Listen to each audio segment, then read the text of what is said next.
के बारे में 3 पॉइंट आप लोग को इंपॉर्टेंट याद रखने हैं। पहला पॉइंट तो है यहाँ पर सेंट्रल पोल्यूशन कंट्रोल बोर्ड की रिपोर्ट। दूसरा है यहाँ पर नेशनल ग्रीन ट्रिब्यूनल का संज्ञान। और तीसरी इंपॉर्टेंट बात है कि हेल्थ से रिलेटेड इश्यूज नहाने के लिए लोग जो है परेशान हो रहे हैं भाई साहब कि हाँ उस पानी में नहाना चाहिए।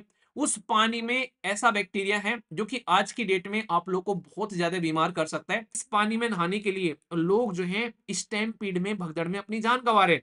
और पता चला कि जिस पानी में नहाने जा रहे हैं आप लोग बीमारी को दावत दे रहे हैं। स्वामी विवेकानंद तो इस बात को बोलते भी हैं कि हर एक इंसान जो है वो एक दूसरे के साथ में कनेक्ट है। अगर सोसाइटी में नेगेटिव चीजें बढ़ती हैं तो ये समझो पूरी सोसाइटी का जो सोचने का लेवल है वो डाउन होता हुआ आप लोगों को नजर आते हैं। इसके बारे में 3 पॉइंट आप लोग को इंपॉर्टेंट याद रखने हैं। पहला पॉइंट तो है यहाँ पर सेंट्रल पोल्यूशन कंट्रोल बोर्ड की रिपोर्ट। दूसरा है यहाँ पर नेशनल ग्रीन ट्रिब्यूनल का संज्ञान। और तीसरी इंपॉर्टेंट बात है कि हेल्थ से रिलेटेड इश्यूज क्या है ये मुद्दा मैं आप लोगों को यहाँ पर समझाता हूँ।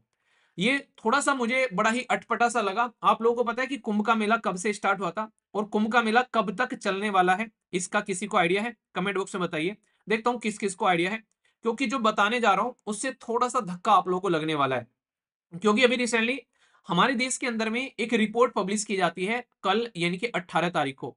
और ये जो रिपोर्ट थी इस रिपोर्ट में, हालांकि रिपोर्ट 17 तारीख को आई, 18 तारीख को न्यूज़पेपर में छापी गई है रिपोर्ट। रिपोर्ट में ये था कि सेंट्रल पोल्यूशन कंट्रोल बोर्ड हमारे देश के अंदर में जो ये देखता है कि कहां कहां पर पोल्यूशन आप लोगों को देखने को मिल रहे हैं, उस पोल्यूशन कंट्रोल बोर्ड ने यहां पर ये बताया है, एक रिपोर्ट सबमिट करी है नेशनल ग्रीन ट्रिब्यूनल, जो कि एक ऐसा ट्रिब्यूनल है हमारे देश के अंदर में जो कि ये बताता है कि भाई कैसे कैसे आज की डेट में इन्वायरमेंट पर क्या क्या नुकसान पहुंच रहा है। तो ये बड़ी इंपॉर्टेंट बात आप लोग ध्यान से सुनिएगा जो बताने जा रहा हूं। हमारे देश के अंदर में जो महाकुंभ का मेला था वो 13 जनवरी से स्टार्ट हुआ और ये चलने वाला है 26 फरवरी तक। 13 क्या 14 से आप लोग 13 14 लगा लो, ठीक है। तो यहाँ पर ये 26 फरवरी तक चलने वाला है। तो यानी कि लगभग 15 दिन बाद ही हमारे देश के अंदर में कुंभ का पानी लिया गया।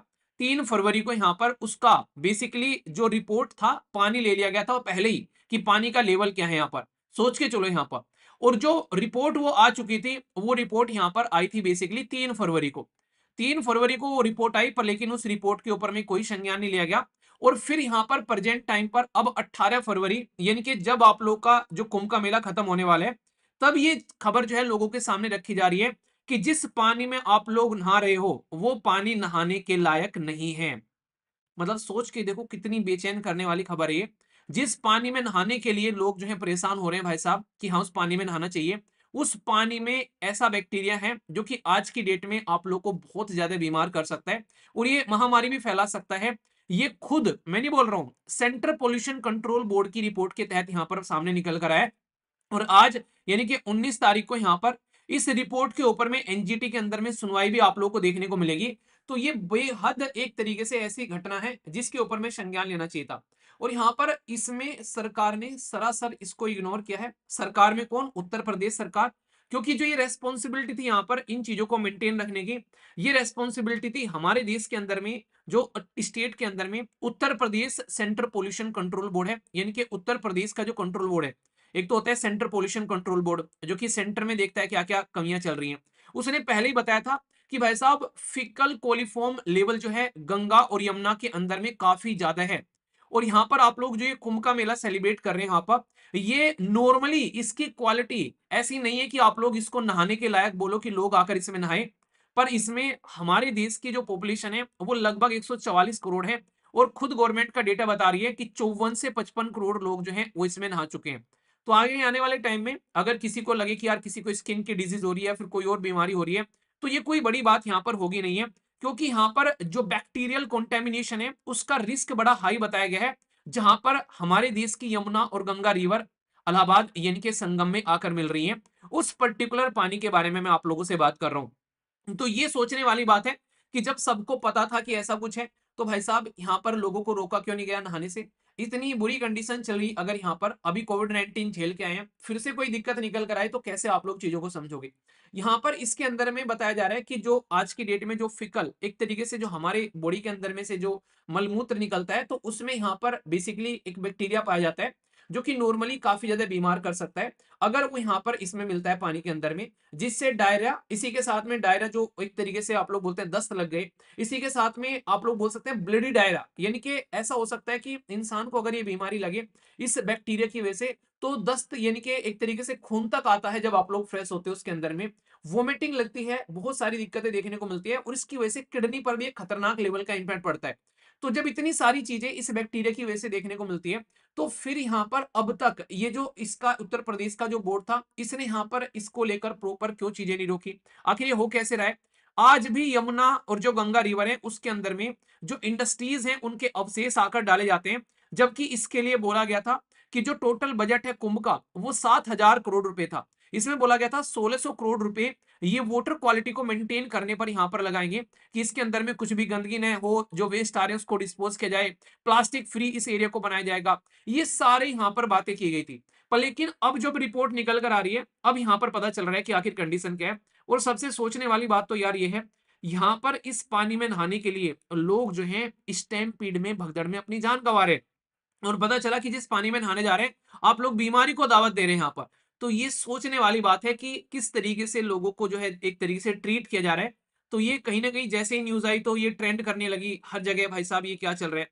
तो ये बहुत ही गलत है। जिस चीज़ को यहाँ पर कहीं न कहीं पहले से आप लोगों को पता है, ऐसा तो नहीं कि भाई आज आँख खुली यार, कल जो है 144 साल बाद पुराना एक महाकुंभ आ रहा है, उसको हम लोग सेलिब्रेट करेंगे।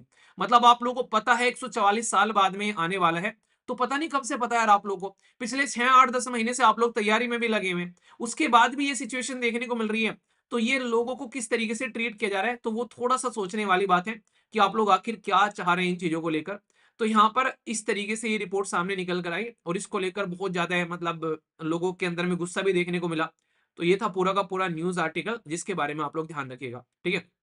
मैं आशा करता हूँ कि आप लोग इस मुद्दे को समझोगे और कोशिश करो यार, जिसको नहाना है अपना हरिद्वार चले जाओ, दूसरी जगह पे चले जाओ आप जहाँ पर पानी थोड़ा-सा बेटर आप लोगों को देखने को मिलता है। अगर इस तरीके से आप लोगों को नहाना ही है। और बाकी तो यार सारी चीज़ें देखो श्रद्धा के ऊपर में है। श्रद्धा ऐसा नहीं कि किसी पर्टिकुलर जगह पे होती है। एक बड़ा ही प्यारा-सा एडवर्टाइज़मेंट है जो मुझे पर्सनली बड़ा ही क्यूट लगा था वो। एक बच्चा होता है, वो एक मौलवी के पास में जाता है। मैंने वो शेयर भी किया था आप लोगों के साथ में।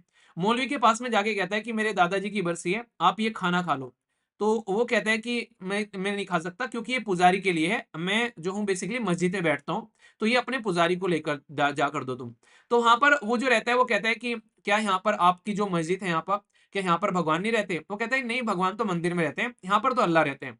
कहा अच्छा, तो फिर वो उससे क्वेश्चन पूछता है, आप लोगों ने भी देखा होगा वो छोटा-सा वीडियो बड़ा क्यूट सा है कि अच्छा यहाँ पर जो मस्जिद के अंदर में अल्लाह है कि हाँ, कि बाहर भी अल्लाह है कि हाँ, कि उधर सड़क पर भी अल्लाह है कि हाँ, तो फिर मंदिर में अल्लाह क्यों नहीं है? और जब मंदिर में अल्लाह है तो मस्जिद में भगवान क्यों नहीं है?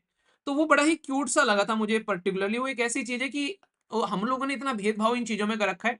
तो श्रद्धा एक ऐसी चीज़ होती है, आप कहीं भी बैठकर अपनी श्रद्धा जो है फॉलो कर सकते हैं। हर जगह अल्लाह, भगवान, गॉड सब है। सबसे बड़ी बात तो मैं आप लोगों को बता दूँ, हर एक इंसान के अंदर में भगवान है, अगर रियलिटी में आप लोग देखें। क्योंकि हम जो हैं उसी ऊपर वाले जो ईश्वर है उसी का अंश है, सब एक तरीके से आप लोग बोल सकते हैं। और स्वामी विवेकानंद तो इस बात को बोलते भी हैं कि हर एक इंसान जो है वो एक दूसरे के साथ में कनेक्ट है। अगर सोसाइटी में नेगेटिव चीजें बढ़ती हैं तो ये समझो पूरी सोसाइटी का जो सोचने का लेवल है वो डाउन होता हुआ आप लोगों को नजर आता है। यानी कि हम लोग जिस युग में जी रहे हैं वहां पर करप्शन, ईर्षा, द्वेष, एक दूसरे से चिड़न, एक दूसरे को लेकर इरिटेट होना, ये इतना ज्यादा है, इतना ज्यादा फैल चुका है आज की डेट में कि इसकी वजह से पूरी सोसाइटी का जो मानसिक लेवल है वो आप लोग को डाउन होता हुआ नजर आता है। तो जब पूरी सोसाइटी का मानसिक लेवल डाउन हो रहा है तो इसका मतलब आप लोग समझ सकते हैं कि सारी सोसाइटी एक दूसरे के साथ में कनेक्ट है। तो ऐसे आप लोग समझ सकते हैं।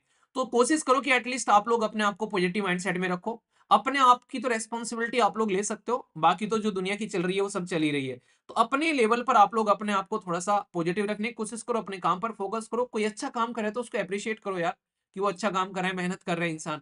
कोई नेगेटिव काम कर रहा है तो उसको अगर समझा सकते हो तो समझा दो, नहीं समझा सकते हो तो उसको छोड़ दो उसके हल पर, अगर कुछ नहीं कर सकते। तो इतना काम आप लोग अपने आप पे करना स्टार्ट करो, ठीक है? तो ये है बेसिकली, बाकी आप लोग समझदार काफ़ी हो।